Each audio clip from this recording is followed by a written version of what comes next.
My talk today is colon polyp and tissue resection, all that you need to know. So, it's interesting that, it's just a little over 50 years ago that the New England Journal of Medicine published this paper on colon polypectomy. And you'll find that it's June 1969. And I like what they said on the right-hand side. And they said that with the present state-of-the-art, polyp removal should be performed with competent and knowledgeable surgical backup available without delay. And then they go on to say that the patients for endoscopic polypectomy should be precisely that required for major abdominal surgery. So you can see that, this started with just polypectomy over 50 years ago, but we've come a long way since then, of course. So this is really first space endoscopy. And then, I always wondered how we got to the third space all of a sudden, but the second space endoscopy was really when there was this interest in this concept of NOTES, natural orifice surgery, where you could actually breach the GI tract and enter the peritoneum and then perform procedures such as cholecystectomy. So this was really second space endoscopy. So from then, it really came the idea of a submucosal endoscopy where you can enter the submucosal space through a mucosal flap, and that gives you a lot of safety. And this is where the whole concept of third space endoscopy has come about. So going forward, over 50 years, you can see even this month of, gastrointestinal endoscopy, it's very common to see these type of procedures being featured, and it's really our ability to advance endoscopy. So looking back, when we talk about EMR, a lot of the data has come from Michael Burke's group in Australia.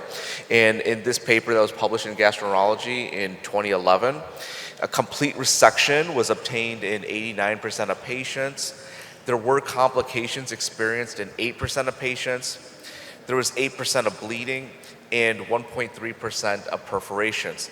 3 of these were managed endoscopically, but 3 patients did require surgery for management of the perforation. Interestingly, the overall recurrence rate was about 20%, but if you look at lesions greater than 40 millimeters, the recurrence was quite high at 41%, and lesions less than 40 millimeters was 14%. The risk factors for failure of EMR, so prior attempt had an odds ratio of 3.8, so you're 4 times more likely to fail if a patient had a prior EMR. Ileocecal valve involvement was also very high at 3.4. Use of APC was significantly associated with recurrence, 3.5 times. But overall, important to know that about 84% of patients were able to avoid surgery. So going forward, this follow-up paper that was published in Gut in 2015 featured over 1,000 patients, and the initial recurrence rate was 16%. So the majority of these were managed endoscopically, but late recurrence did occur in 4% of patients. It's important to recognize that recurrence in the rectum was overall quite high at nearly 25%. This excluded 43 patients with submucosal invasive cancer, which were referred to surgery. There were 5 perforations that required surgery, and recurrent or residual adenoma required surgery in nearly 7% of patients.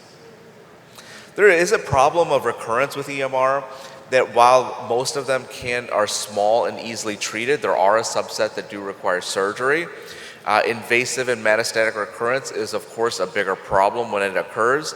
And underdiagnosis from submucosal or lymphovascular invasion may be not identified on a fragmented specimen. So in this example, which was an EMR done with over 10 pieces, everything looked okay after 18 months, but after 30 months, there was this recurrent nodule that you can see on the right.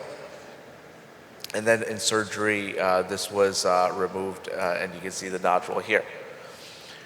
So there are mechanisms now that enable us to reduce the risk of recurrence after EMR.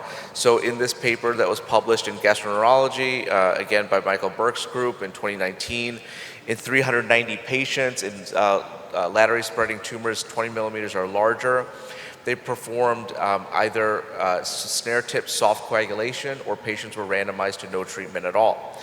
This was used with using the Irby setting, effect 4, 80 watts. The recurrence rate at 6 months in the snare tip soft coagulation group was 5% compared to 21% in the control group. Patients with lesions that were 40 millimeters or larger had recurrence rates of 3.3% compared to 36% in control groups. So the relative risk of recurrence was reduced significantly at 0.25, and there was a similar rate of adverse events between the two groups. Looking at this graphically, you can see the significance between the control group and the intervention. So you can see that snare tip soft coagulation is an excellent intervention to reduce recurrence. So this paper was just published very recently. The prevailing method had previously been argon plasma coagulation. So this trial compared snare tip soft coagulation versus argon plasma versus no intervention. And in this study of 384 patients that were randomized in a 1-to-1 fashion, snare tip soft coagulation recurrence was 4.6%, no treatment was 21.4%, whereas APC was 9.3%. The time to apply the treatments was lower in the snare tip group at about 3.3 minutes. And since no further catheters are required, snare tip soft coagulation is the preferred method, and as you can see, results in lower recurrence rates and is much easier to use. This is an example of a complex EMR. This is a large cecal polyp. So when I approach this, the first thing that I'm concerned about is this depressed component within the cecum. So what I'm going to do is I'm going to first inject into this area, and as long as I get an adequate lift, then I know that it is safe to proceed. So again, that's called a pseudodepression. So then I start to work the submucosal injection around the polyp. And when you have the methylene blue with the saline, you can see the borders of the polyp very well. So you want to start systematically, starting in one area and then work your way across the polyp. So you see the nice blue within the submucosa, and then you can see that it's easy to grasp the remaining parts of the polyp with the snare. Now, of course, as you get to the area that was the pseudo-depressed area, that's where things get a little bit more challenging, and this is where you want to do some repeat injections because the area does get a little absorbed and deflated. So in similar fashion, you want to work close to the endoscope, and then as you kind of work your way through, you can just work from one edge of the resection to the next portion of the polyp. And we're not seeing any kind of areas that are being missed, so this is a pretty effective method. So moving on to ESD, there are several advantages. The first one is this allows for en bloc resection. This allows for the curability of submucosal invasive cancer, and it's also associated with a low rate of recurrence. So in terms of en bloc resection, the advantages include accurate histopathologic assessment, evaluation of lymphovascular invasion, assessment of submucosal invasion. It really helps avoid underdiagnosis. It allows for adequate tumor differentiation, and most importantly, ensures the best possible oncologic outcome. Compared to piecemeal EMR, where you only have a few pieces of the puzzle, it allows for evaluation. You miss the evaluation of lymphovascular invasion. You can also miss assessment of submucosal invasion and also tumor differentiation. The curability of submucosal invasive cancer is very important.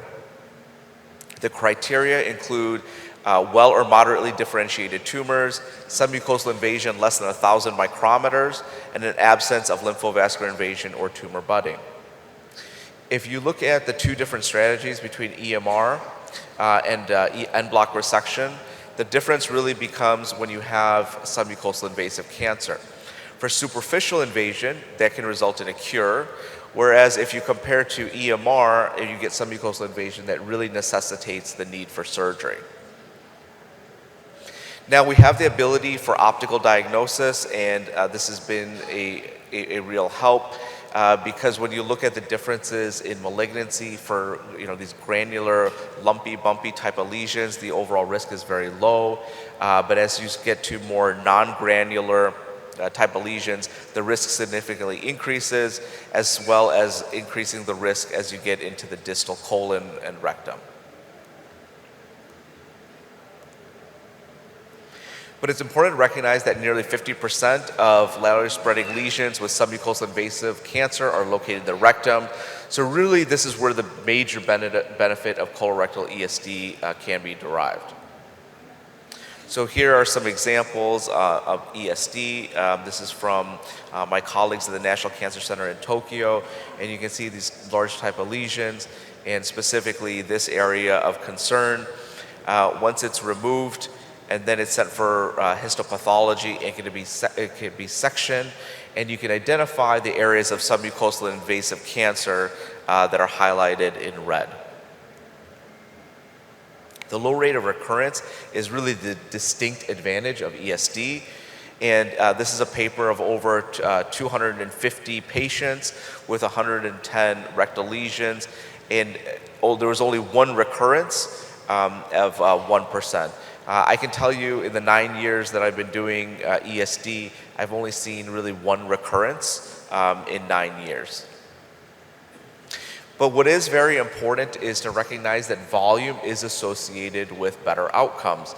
In low-performing centers with less than 20 ESDs per year, the en bloc resection rate is only 86%, with a low curative resection rate of 61%. If you compare this to high-volume ESD centers of over 50 ESDs per year, the en bloc resection rate is 96%, with a curative resection rate of nearly 83%. This was the North American prospective study that was published in Gastroenterology. Our center provided a high volume of patients in this study. And this was nearly 700 patients over 4 years at 10 centers across North America. 40% of the lesions were in the upper GI tract, whereas 60% were in the colon rectum. The en bloc resection rate was 91.5%. The curative resection rate was 78%. We recognized that there was 71% of curative resections in the esophagus and 84% of the colon. 2/3 of the patients were discharged home the same day. This was overall very safe. Bleeding occurred in only 2.3% of patients. Perforation occurred in 3% of patients. And out of nearly 700 patients, only one patient required surgical repair for perforation. And all of the other immediate perforations were managed endoscopically. And I think this is really something important to highlight, because one of the limiting reasons that ESD was initially not broadly adapted in the United States was because of the relative risk of perforation. But as you can see in the data here, this is very safe. The multivariate analysis showed that submucosal fibrosis was the strongest predictor for failed ESD. Stricture occurred really only in the esophagus, 14% of cases. Lesion recurrence occurred in 6% of cases. And it was a little unfortunate that the U.S. Multi-Society Task Force did not specifically endorse removal of colorectal lesions with ESD, but I think this will be coming in future iterations. This was a recent paper that was published in the Annals of Internal Medicine comparing EMR to ESD for large non-pedunculated colon adenomas. And in this study, there was a lower risk of recurrence, 5% rate in the EMR group and only 0.6% in the ESD group. This did come with some increased adverse events, overall 25% in the EMR group and 36% nearly in the ESD group. So this was a paper that was very recently published in GIE. And so the question is which patients should really undergo ESD versus EMR? And I think this kind of puts things into perspective when you're choosing which patients should get which procedure. So in this study, in patients with right colon polyps, which is nearly 3,000 patients, the overall cancer rate was 4%. Now the rate of low-risk cancer, so these are patients who could have been potentially cured with ESD, was less than 1%. So the number of ESDs required to cure a single cancer would be at 142. So the takeaway from this is that outside of the rectum, really the piecemeal EMR is quite effective, and there's a low rate of low risk cancer. So, but those occur mostly in the rectum, so that's really where the benefit is. These are the different types of ESD knives. There are needle type of knives and also insulated type knives with kind of this ball tip. And it's a ceramic tip, and the cautery does not extend to that. It's controlled by the metal electrodes. That's where the cutting occurs. There are new methods to perform traction, and this can help expose the submucosal layer to get more efficient dissection. There's other devices as well. There's these kind of loop bands. People also use orthodontic bands as well. And in the future, we're looking to see robotic devices as well. This is an example of a patient who had a failed EMR. And so they also use spot ink as the injection. And this was referred for ESD. So you can see there's some kind of spot ink around the lesion. And as we're performing the dissection, you can actually see within the submucosal space, while there is areas that are stained blue, there are others that you can see with a lot of spot tattoo. As we get closer, you can see there's a lot of submucosal fibrosis. That's where we're seeing those vertical bands. This also results in some neovascularization. And you can see you have this kind of spurting blood vessel here. So this can be easily managed with a soft coagulation using coagulation graspers. It's important to not just apply cautery right away. This is really inadequate positioning because it's still oozing blood there. So just a little bit of repositioning the forceps here. It slows down, but there's still some oozing there. So I don't want to apply any cautery just yet. Just a little bit of repositioning. And then now that you close the forceps, you hold it, you tent the vessel away from the deeper layers, and then you can perform soft coagulation.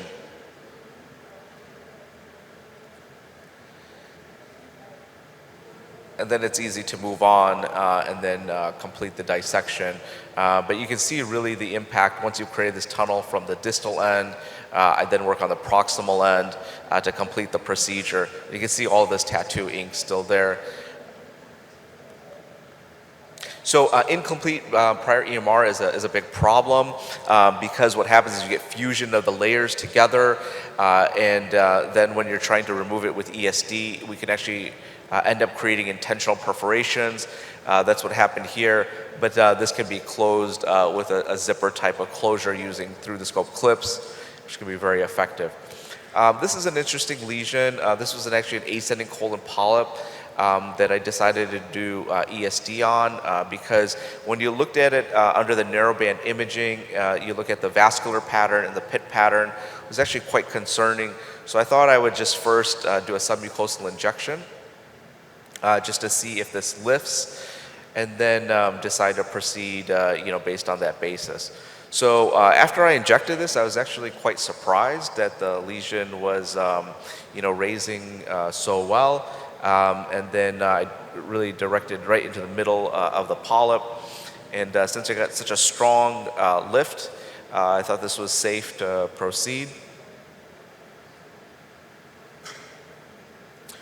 So then, once we took the ESD knife and we started with the circumferential incision, this is overall thought to be, going overall pretty well. Then you can see we enter the submucosal space. It's really important to work really close to the endoscope to provide that kind of level of control. Now, as we start to get closer to the center portions of the polyp and we're performing the dissection, this is where I use this insulated tip knife to prevent deeper injury. But now I've seen that I've actually created a perforation. But overall, the patient is doing okay. You're monitoring their vitals. So, I want to complete the objective, which is to remove this polyp. So I just kind of work quickly to complete the submucosal dissection. I avoid the perforated area. And as long as the patient is doing okay, it's okay to continue. And then as we're nearing the end of the procedure here, then there's the final bit to dissect.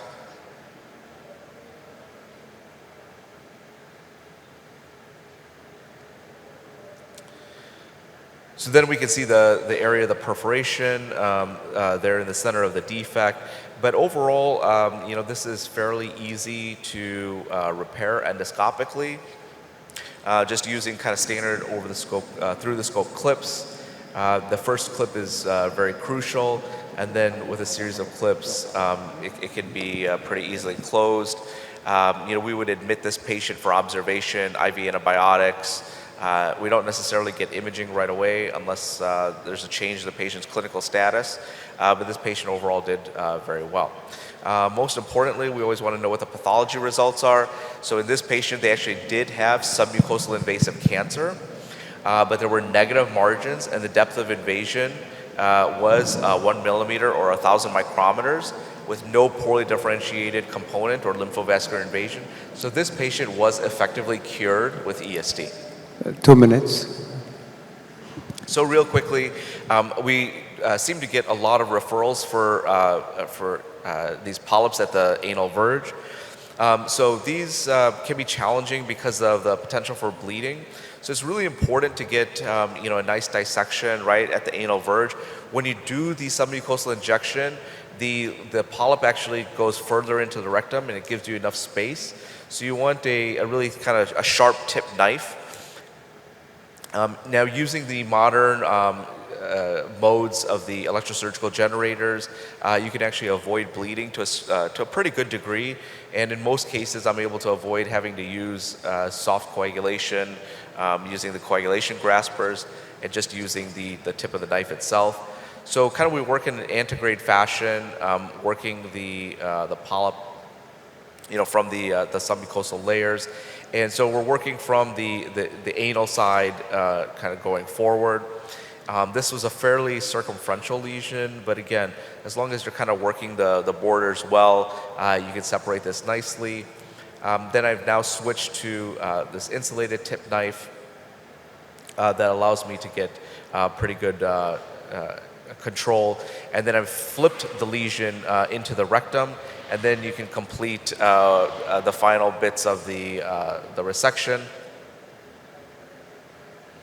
And you can see really there was really no bleeding here, so this is a very effective method, and really my preferred method to remove any polyp over 2 centimeters in the rectum is ESD. So now that the polyp's been resected, you can see the resection defect, and there's no real muscle injury. So this is an excellent method. For anyone interested for more advanced techniques, this is a paper that we published in Video GIE using a submuscular dissection. So we're actually dissecting within the muscle layer. This was a rescue technique for severe fibrosis for a patient who had a prior EMR.